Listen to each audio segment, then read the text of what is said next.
അല്ലെങ്കിലും ഞങ്ങൾ സ്ത്രീകൾക്ക് ഈ രാവിലത്തെ ബ്രേക്ക്ഫാസ്റ്റ് എന്ന് പറഞ്ഞാൽ അതൊരു അന്താരാഷ്ട്ര വിഷയം തന്നെയാണ്. എന്നാലേ ഇന്ന് നമുക്ക് നല്ല എളുപ്പത്തിലൊരു ബ്രേക്ക്ഫാസ്റ്റ് ആയാലോ.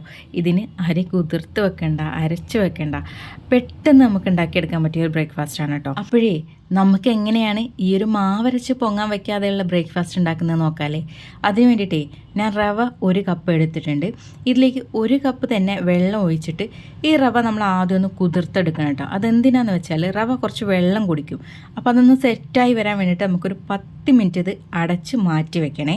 അപ്പോൾ 10 മിനിറ്റ് കഴിയുമ്പോഴേക്കും ഈ റവ നല്ല പോലെ വെള്ളമൊക്കെ കുടിച്ച് സെറ്റായി വന്നിട്ടുണ്ടാവും കേട്ടോ.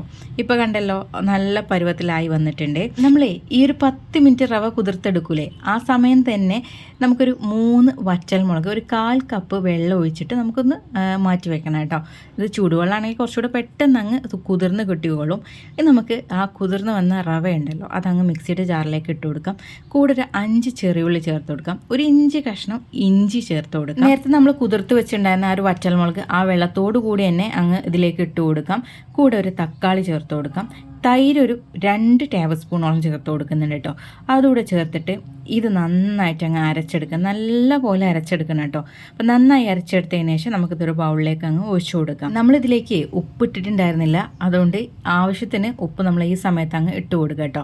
പിന്നെ നമ്മളെ ഇത് പെട്ടെന്ന് ചെയ്തെടുക്കുന്നതാണല്ലോ, അപ്പോൾ അതിന് വേണ്ടിയിട്ട് ഈനോ ആണ് ഞാൻ ചേർക്കുന്നത്. ബേക്കിംഗ് സോഡ ചേർക്കുന്നവർക്ക് 1/4 ടീസ്പൂൺ ബേക്കിംഗ് സോഡ ചേർത്ത് കൊടുത്താൽ മതി. ഞാൻ ഈനോ ആണ് ചേർത്ത് കൊടുക്കുന്നത് കേട്ടോ. അതൊരു 1/4 ടീസ്പൂൺ തന്നെ ചേർത്ത് കൊടുത്തതിന് ശേഷം ഇതുപോലെ അങ്ങ് മിക്സ് ചെയ്തെടുക്കാം. ഇത് നമ്മൾ ചേർക്കുന്ന സമയത്ത് തന്നെ ഇത് നല്ല പോലെ അങ്ങ് പൊങ്ങി വരും, നല്ല ബബിൾസ് ആയിട്ട് അങ്ങ് വരും. അതാണ് ഇതിൻ്റെ ഒരു പ്രത്യേകത. പിന്നെ അതുമാത്രമല്ല, ബേക്കിംഗ് സോഡ ചേർക്കുമ്പോൾ ഉണ്ടാകുന്ന ആ വയറിൻ്റെ അസ്വസ്ഥതയൊന്നും ഇതിന് ഉണ്ടാവില്ല. അപ്പോൾ ഇത് റെഡി ആയിട്ടുണ്ട്. ഇനി നമുക്കിത് എങ്ങനെയാണ് ചുട്ടെടുക്കുന്നത് നോക്കാം അല്ലേ. അപ്പോൾ ഞാനിവിടെ നോൺ സ്റ്റിക്കിൻ്റെ പാനാണ് കേട്ടോ എടുത്തേക്കുന്നത്. അതിലേക്ക് നമ്മൾ ഒരു തവി മാവ് അങ്ങ് ഒഴിച്ചു കൊടുക്കാം. എന്നിട്ട് ജസ്റ്റ് ഒന്നൊന്ന് പരത്തി കൊടുത്താൽ മതി. നല്ലപോലെ പരത്തി എടുക്കേണ്ട ആവശ്യമൊന്നുമില്ല കേട്ടോ. ഇതിൽ മൊത്തം ഇങ്ങനെ ഹോള് വരുമ്പോഴാണ് അതിൻ്റെ ഒരു ഭംഗി. അപ്പോൾ നല്ല പോലെ അങ്ങ് ഹോള് വന്നതിന് ശേഷമാണ് ഞാനിതിങ്ങനെ അടച്ചു കൊടുക്കുന്നത് കേട്ടോ. കംപ്ലീറ്റ് വന്നിട്ടില്ല, കുറച്ചങ്ങ് വരുമ്പോഴേക്കും നമ്മൾ അടച്ചു കൊടുക്കാം. എന്നിട്ട് കുറച്ച് നേരം അങ്ങ് വേവിച്ചെടുത്താൽ മതി. അപ്പോഴേക്കും ഇതങ്ങ് റെഡി ആയിട്ടുണ്ടാവും കേട്ടോ. നല്ല അടിപൊളിയല്ലേ, നല്ല സോഫ്റ്റാണ് കേട്ടോ. അത് റവ ആയതുകൊണ്ട് തന്നെ പ്രത്യേക ടേസ്റ്റും ഉണ്ട് ഇതിന്. അപ്പോൾ ഇനിയേ രാവിലെ മാവരച്ച് പൊങ്ങാനൊന്നും വെച്ചില്ലല്ലോ, ഇനിയിപ്പോൾ എന്തുണ്ടാക്കുമെന്ന് വിചാരിച്ചിട്ടൊന്നും വിഷമിക്കേണ്ട. ഈ ഐറ്റം അങ്ങ് സേവ് ചെയ്ത് വെച്ചോളൂ. എന്നിട്ട് തയ്യാറാക്കി നോക്കിയോളൂ കേട്ടോ. നിങ്ങൾക്ക് ഇഷ്ടമുള്ള ചട്നിയുടെയൊക്കെ കൂടെ കഴിക്കാം. മാത്രമല്ല ചിക്കൻ കറിയുടെയും മട്ടൻ കറിയുടെയും ഒക്കെ കൂടെ കഴിക്കാൻ പറ്റുന്ന ഒരു അടിപൊളി ഐറ്റമാണ്. വെറുതെ കഴിക്കാനും ടേസ്റ്റ് ഉണ്ട് കേട്ടോ. അപ്പോൾ ഇതുവരെ ഈ ഒരു ഐറ്റം നിങ്ങൾ ചെയ്ത് നോക്കിയിട്ടില്ലെങ്കിൽ ഒന്ന് തയ്യാറാക്കി നോക്കുക കേട്ടോ. ഈ ഒരു വീഡിയോ നിങ്ങൾക്ക് ഇഷ്ടപ്പെടുവാണെങ്കിൽ ലൈക്ക് ചെയ്യാൻ മറക്കരുത്, ഷെയർ ചെയ്യാൻ മറക്കരുത്.